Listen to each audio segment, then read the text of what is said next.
Hi, and welcome to Screens and Focus podcast, where we share and connect as we spotlight our favorite shows and movies. I'm Diana. And I'm Brooke. And today we're going to be talking about The Walking Dead Season 11, Episode 6, along with our recommendations on Scenes from a Marriage, Cry Macho, and The Good, the Bad, and the Ugly. But before we dive in, I want to know how you're doing, Brooke.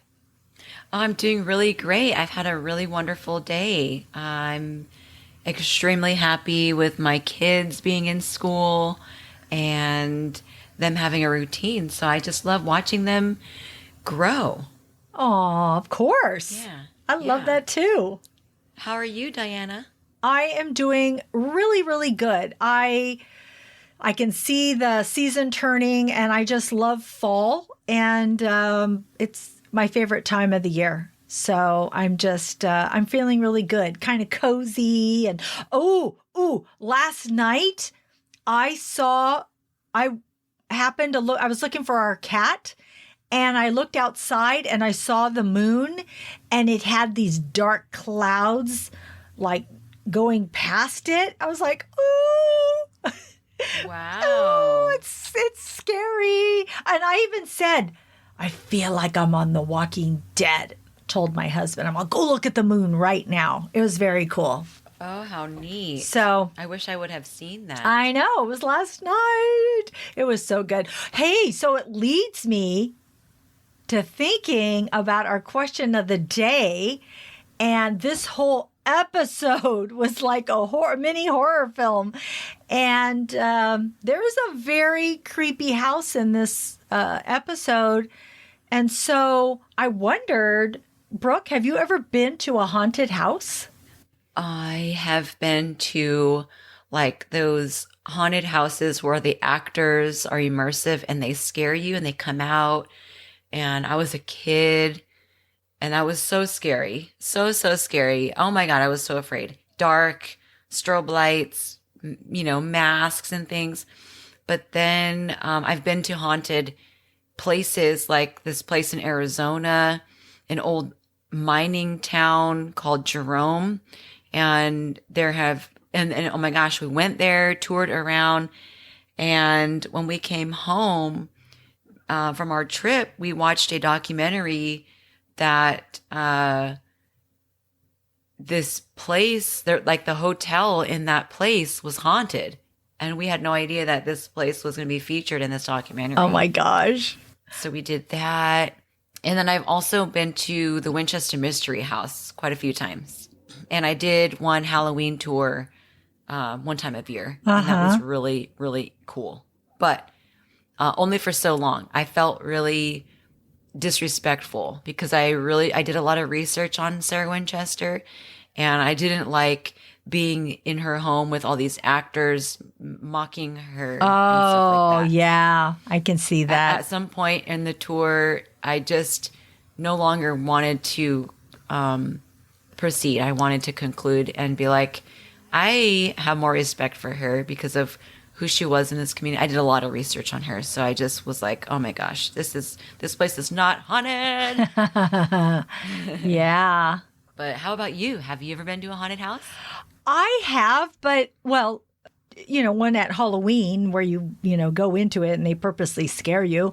But it's been a really long time since I've entered a haunted house like that. Have you ever been to like a real house that's been haunted? I don't think so. Although I've been in houses where other people have said there's ghosts here. So, my kids do not like. My kids sound like they're real little. They're not. But my sons aren't really into haunted or scary. So they never wanted to go. So I never took them to any of those places. That just wasn't their thing. So, but I have been to the Walking Dead exhibit at Universal Studios. It's very small, though. I wish they did it up even more. So that was a little creepy. That was kind of nice. Wow. Kind of fun.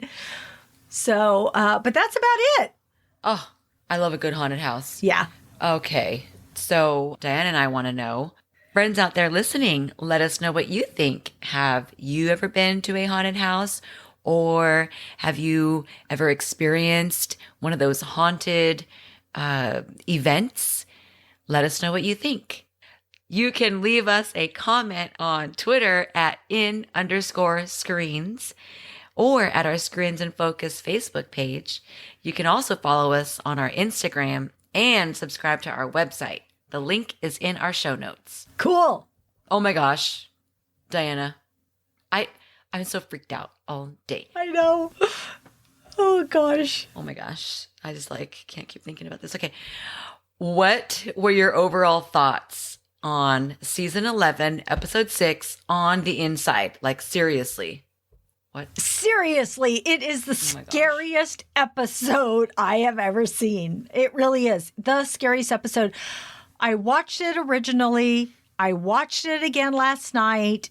And I was so scared. Even though I knew it was scary, and I already knew what happened when I watched it the second time, but I was freaked out again. I mean, I had never seen it before. That's how afraid I was. The feral people were freaky. I loved it so much. We finally get a Connie episode. We see more of Virgil. It was beautifully portrayed. And I kept thinking, when the heck will The Walking Dead win an Emmy? They must for this one, please. Also, we get to see Daryl navigate his undercover role with the Reapers. So I really, really liked this episode. What did you think, Brooke? Oh my gosh. Well, I found out that Greg Nicotero directed this episode. Yeah. And I was so proud to hear that. I just think that he's an incredible director. Yeah. I love his style, and they've always been so good. This one had me all curled up in my blanket at night in the dark. Me too. I was all in a ball, so tense the whole time, scared. Yes. All by myself, eating chocolate. Oh my goodness. This episode had me so creeped out. There were so many elements. I can't hardly wait to talk about those with you. But yeah, so grateful to see that Connie is, doing her thing. Daryl, I don't know. He definitely wasn't himself. And so him working with the Reapers, I just really was like, come on, hang in there. You got this. I know. Oh, I think your acting is really, really bad right now. You're a good actor, but you're also really good at bad acting too. So yeah. Keep it together. Oh my goodness. Yeah. Yeah. So, what stood out to you in this episode?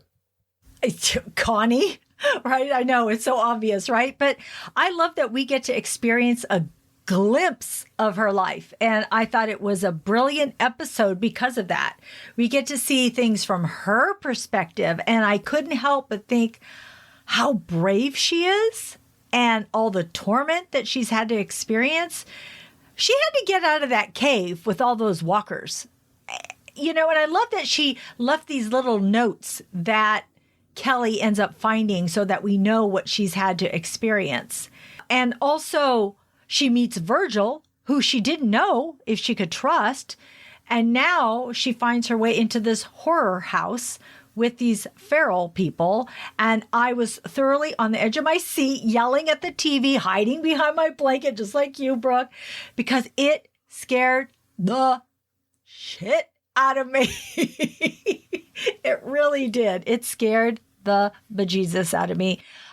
She sees that eye peering at her from the other side of the wall. Ooh, all yellow. It made me jump. I actually jumped. And she writes on the wall, "We're not alone." And, they try to escape, and she gets separated from Virgil and gets trapped in that hallway. And everything is silent.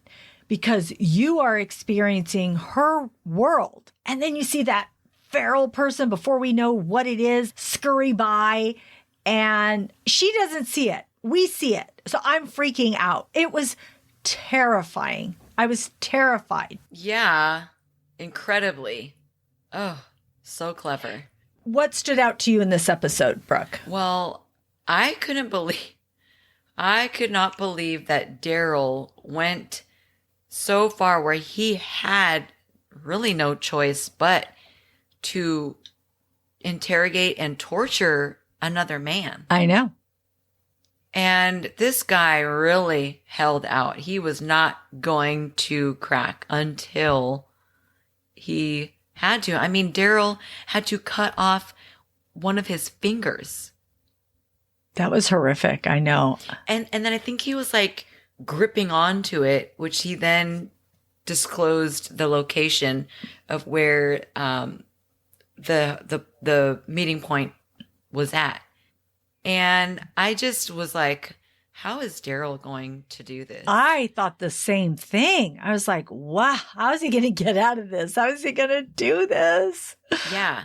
And the Pope, Pope, not the Pope, Pope is like really, really scary. He's a scary, scary person. I mean, Daryl even hands him the knife and he doesn't even want it after that. And he just, I don't know. I mean, I don't know what's going on with Leah and who she is. I love her hair, by the way. I saw her on The Talking Dead, and that is not a wig. I was like, what is going on with her hair? Because in the previous season, her hair was dark, I believe, maybe. And now it is very light and natural. I just think she looks great with that hair. But, so, I feel this energy from Daryl, Leia, and including Carver. I mean, this Carver person, he's just, I think he and Daryl are just really maybe they're too similar or something. They're not, I don't know what's going to happen. This little entanglement that we have here. And I'm wondering what Daryl will eventually do for love, how far he'll go for love. I mean, he went as far, he cut somebody's finger off, for his family and for her as well. I mean, he's got to continue his investigation. And I loved how when he was in the house and he's talking about the information of the Reapers. Yeah.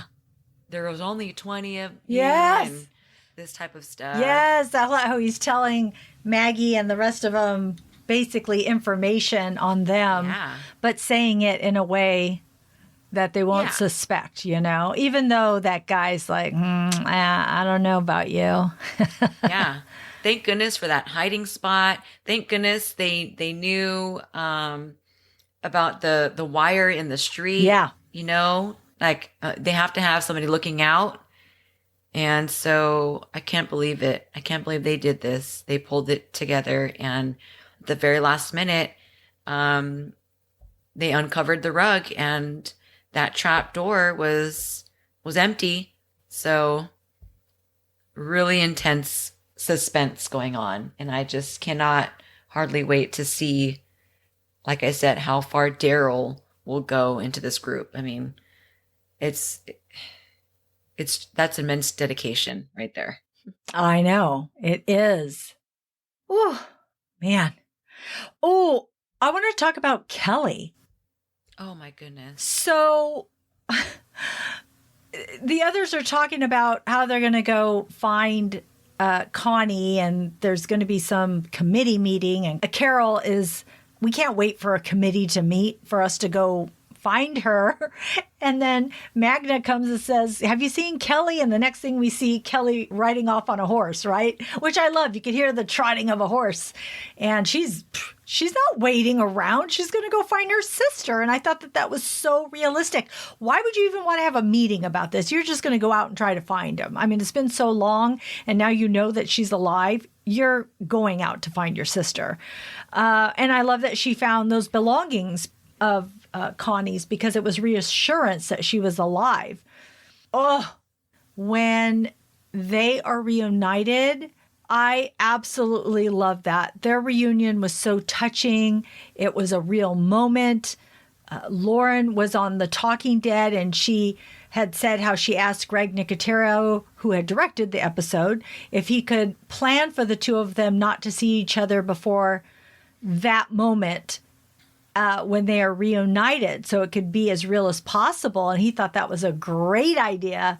And so that moment is an honest moment, and just seeing those tears coming down Kelly's face and watching them hug each other.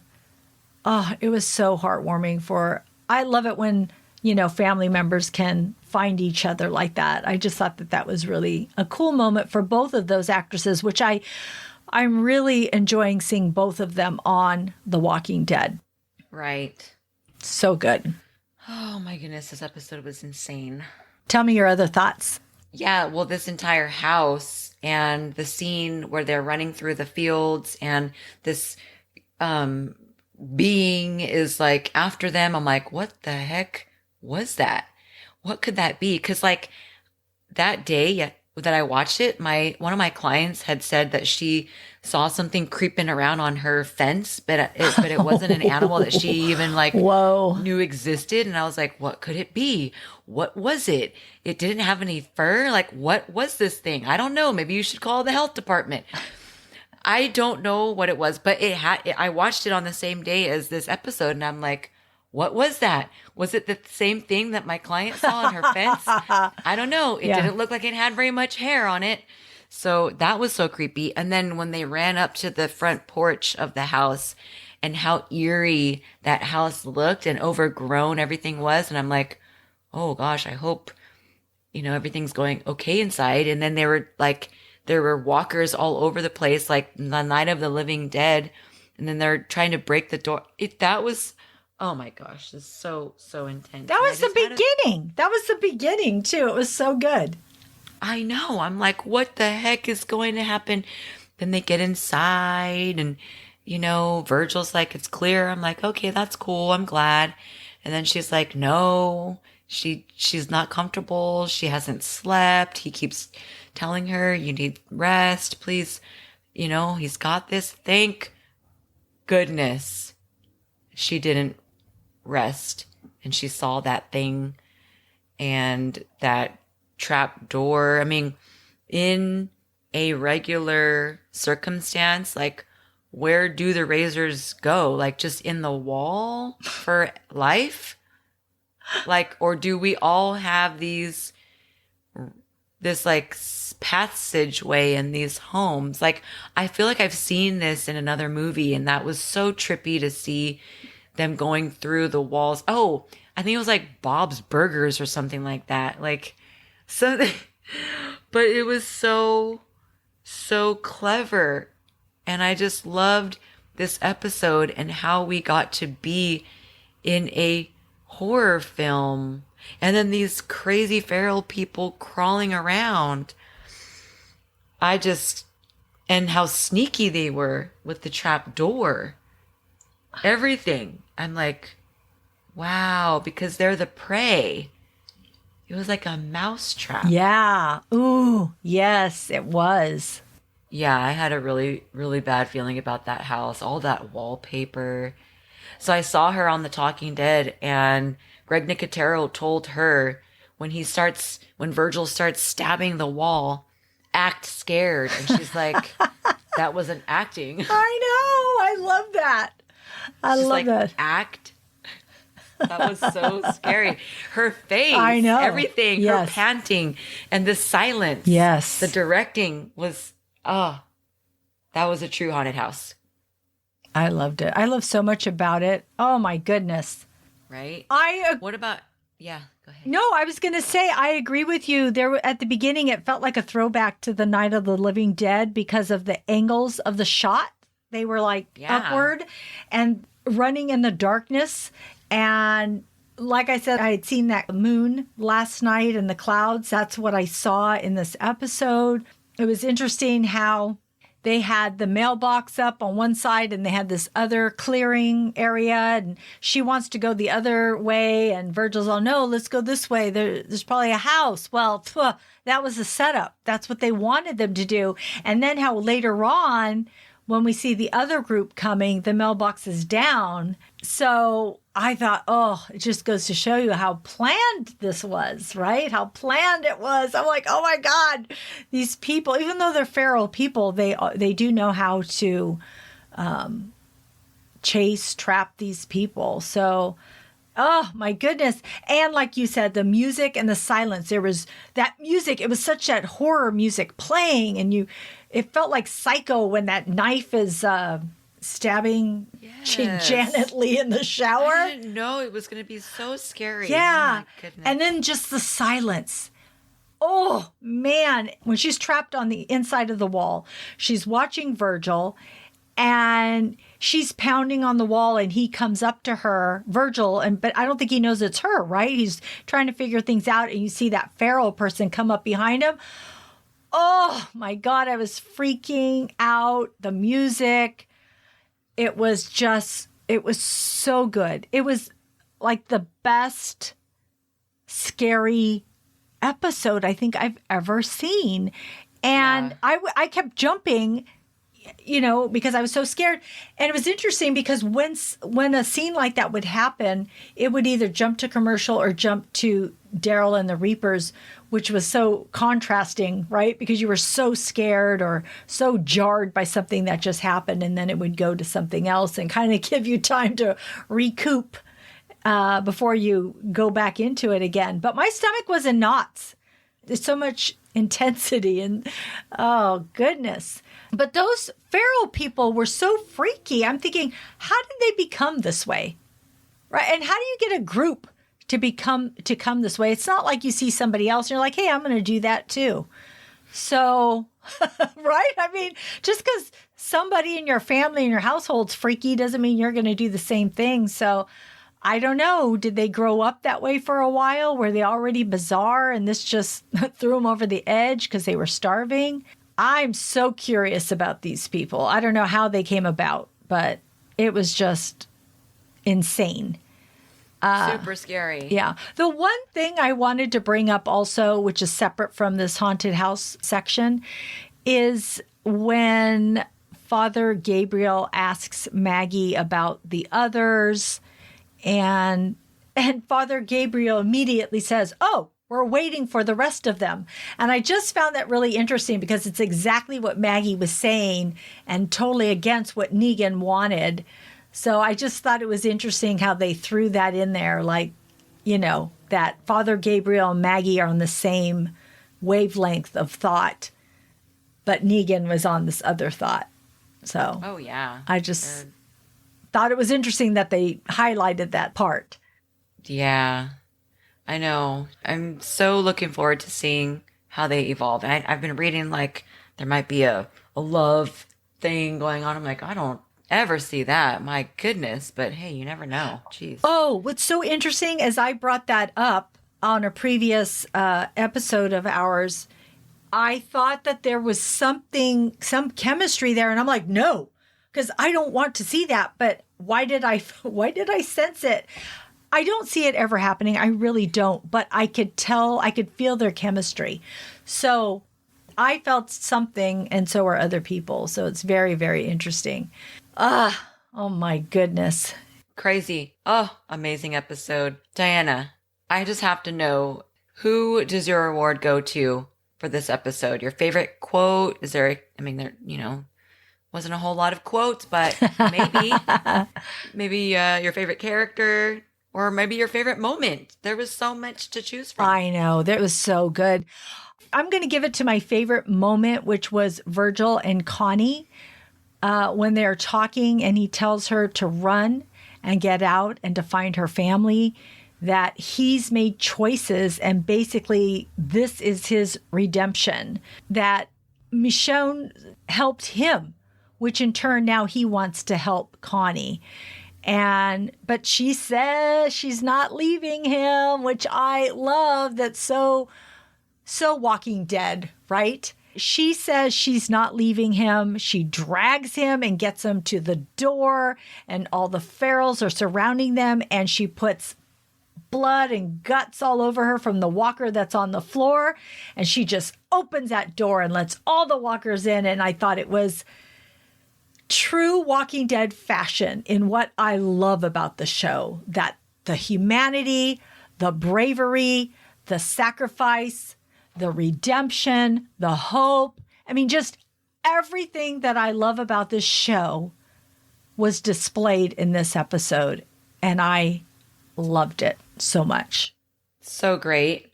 Thank you so much for your feedback. Oh, you're so right on. What is your favorite quote, character, or moment? My favorite aspect, I would say, would be thank you so much, Greg Nicotero, for giving us this awesome episode, perspective, intensity. I think all the characters were on point with keeping us viewers on the, I don't know, I wouldn't say the edge of my seat, because I was more like sunk in, became one with fabric. I was so scared. It was like so tragic what was happening, and I was afraid for Daryl and Maggie in the group. I'm thinking of people in the attic in wartime and Civil War and things like that, like hiding people in the floorboards and stuff. So I think everything was such perspective, and I am going to watch this again. And I was telling my family about it, like, whoa. Super scary episode. You guys have to check it out. I love that. Yeah. Well, that wraps it up for our Walking Dead. I cannot wait to see the next episode. But moving forward, well, Diana, what else are you watching? A show called Scenes from a Marriage. It's on HBO Max. It's with Oscar Isaac and Jessica Chastain. Ooh, man. Incredible chemistry, incredible performances. It's an intimate look at marriage, similar to A Marriage Story and Malcolm and Marie, but even more raw and realistic. It's a bit depressing, and it did make me cry. There's only been a couple episodes. I mean, I was like crying, like tears, crying. I can't wait for the next episode to see what the heck happens. But I do want to warn you, it is sad. It's really sad. It's not an uplifting show at all. But I so appreciate watching actors do their thing. And Jessica Chastain and Oscar Isaac, I believe, went to Juilliard together from what I've read, and they were classmates way back when. And so people are saying this is like a masterclass in acting because they're so phenomenally good. I can't even say enough about their acting performances.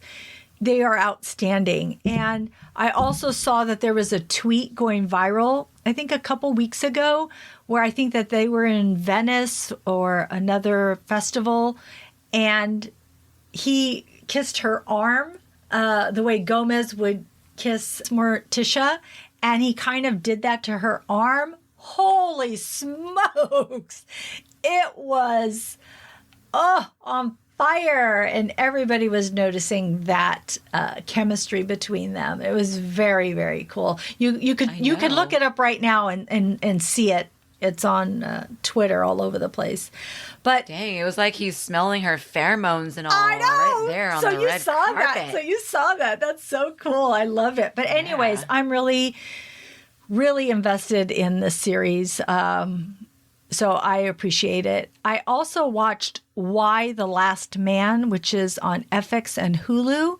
It's based on DC Comics, where a mysterious cataclysmic event kills all mammals with a Y chromosome except for one man and his pet monkey, who happens to be the son of the president, who is played by Diane Lane. So I've only seen a few episodes, but I like what I'm seeing. So I'm going to tune in to watch some more episodes of that.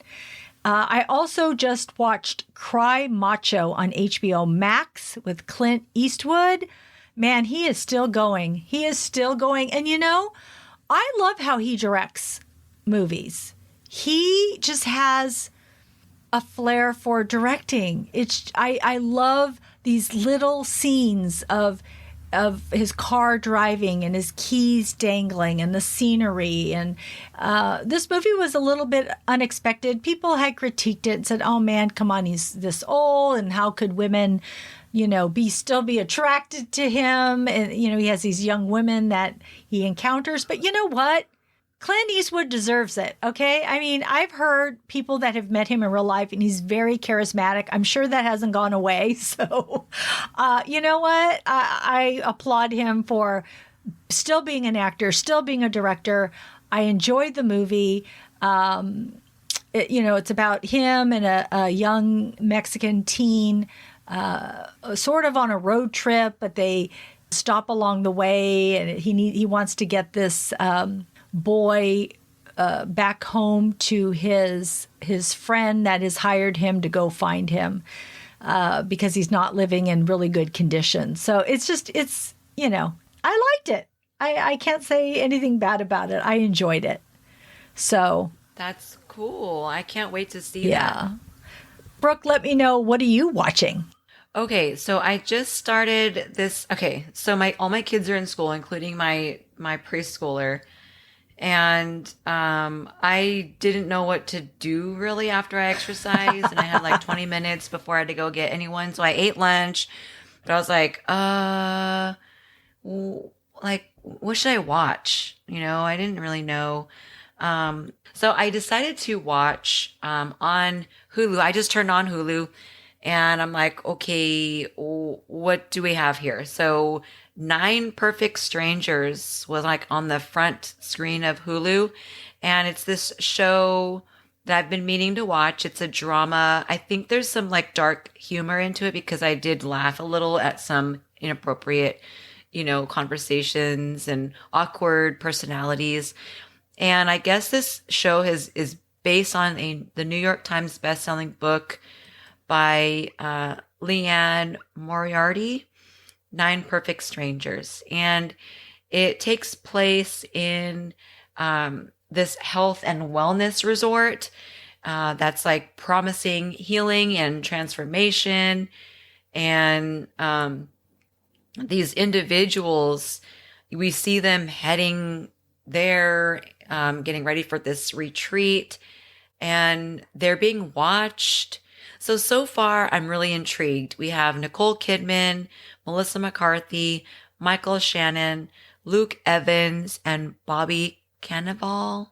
I'm not sure how to say his name, but I'm super excited about it, and I can hardly wait to go home and, put the kids to bed and watch this show. This sounds so interesting. I'm intrigued. I also watched The Good, the Bad, and the Ugly. And so we have a little theme going on with Clint Eastwood, and boy, was he a stud. So this movie was released in 1967, and it takes place in the Southwest during the Civil War time. And Clint Eastwood, he's a bit mysterious. He's a sharpshooter because he's able to shoot the noose of a Mexican outlaw. And they have this charade going where they have this bounty and they get paid as this act, but they then end up going after this $20,000 lump sum that's buried in the desert. And so this movie was so much fun to watch. There's horses, there's action, there's mystery, there's this natural raw talent from 1967. I mean, even the introduction to this film, the graphic design was really, I thought, quite fun and advanced for a movie of this time. And so if you don't tend to check out any classics, I highly recommend every once in a while. It's a really fun idea to do so because we get to see how far we've come in time. And this movie is very enjoyable. It's peaceful. It's relaxing. Actually, I fell asleep a couple of times, so I've had to pick it up, here and there. But it's a really, really fun movie. I love Clint Eastwood. I grew up watching him, and I love horses, so it was just really cool to see. I haven't seen that in a long time, but I just remember that I did like that movie. Check it out. I'm going to go with a little theme. I watched one of his other films, Unforgiven, and I just thought that was really cool too. And so, yeah, I'm just going to continue with his legacy there and work my way. I do want to see the one that you just watched with him, Cry Macho. So, boy, oh boy, Clint Eastwood, gotta love him. Awesome. Love it. Yes. Well, thanks so much, Diana, for meeting with me today. Thank you, Brooke. I love our meetings and I love seeing you. Yes. So awesome. So great to hear what you're watching. That's our show. Thanks for tuning in, everyone. We're so grateful that you tuned in, and we hope something we said today resonated with you and gave you a chuckle, some happiness, some positivity, or inspiration. Please subscribe to our website and follow Screens in Focus. And tell a friend. We would love more members of our TV club. Also, if you could rate and review our podcast on Apple, Stitcher, or wherever you get your podcasts, we really need your feedback. This will help other listeners find us. Yes, thank you. We'll be uploading a new episode in a couple of weeks. Next show will be on The Walking Dead Season 11, Episodes 7 and 8. Yes. You can find our website listed in our show notes. We'll see you next time. Bye. Bye.